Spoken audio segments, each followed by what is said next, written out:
Hey everybody, John from Bike Advisor. Today I want to go over my favorite off-the-bike exercise that I think really works on a lot of the shortcomings and a lot of the issues that many of us cyclists have and that affect the way we fit our bike.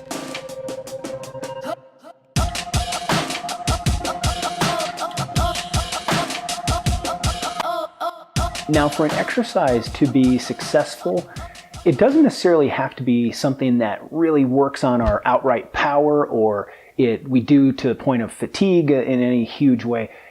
For a lot of people, they would benefit from just doing an exercise that actually facilitates a muscle that is otherwise inhibited. So it sort of jump starts a muscle and getting it to work a little bit more effectively. And actually that's where this exercise, I think, really excels.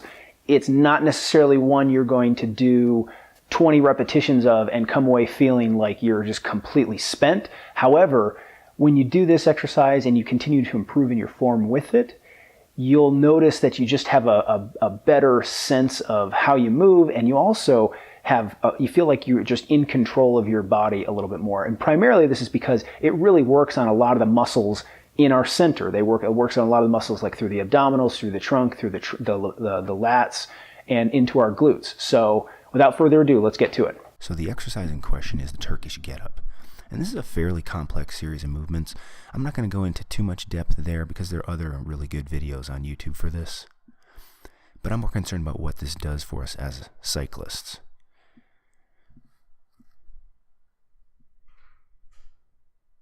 What's great about them is that they put different muscles at work, like the lats and the interscapular muscles, frequently through the exercise and in different planes. So the glutes and the hamstrings get worked at multiple times. More back and shoulder stabilizers. Now the abdominals get into the game. More glute work, more shoulder work. So you can see how it does quite a lot. So on the bike, what does this translate into? Well, first the lats. They stabilize the shoulder and they allow the elbows to remain relaxed and supple, but they also brace the lumbar spine, which can help with saddle discomfort. The abdominals, they help maintain posture through the trunk and help keep our pelvis from rolling forward and placing pressure on the soft tissues of the perineum. The gluteals have a fairly overt job of putting much of the force through the pedals. But more importantly, when they work more evenly, we sit more squarely on the saddle, which helps to prevent all sorts of bike fit issues. This exercise can even be done without any weights. I find that when I want to figure out where my body might be getting lazy, or perhaps where I'm not being as efficient as I can, I'll do a few repetitions of this exercise with no weight or very light weight, and just holding myself to a high standard for the movements, I can pick out which muscle groups are lacking a little bit and need a bit extra work. Of course, we want these muscles to get stronger, but first we have to get them working.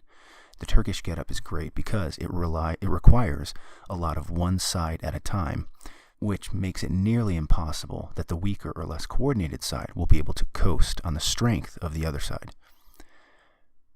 To do this exercise, I set a timer for 20 minutes and do one repetition each minute alternating sides.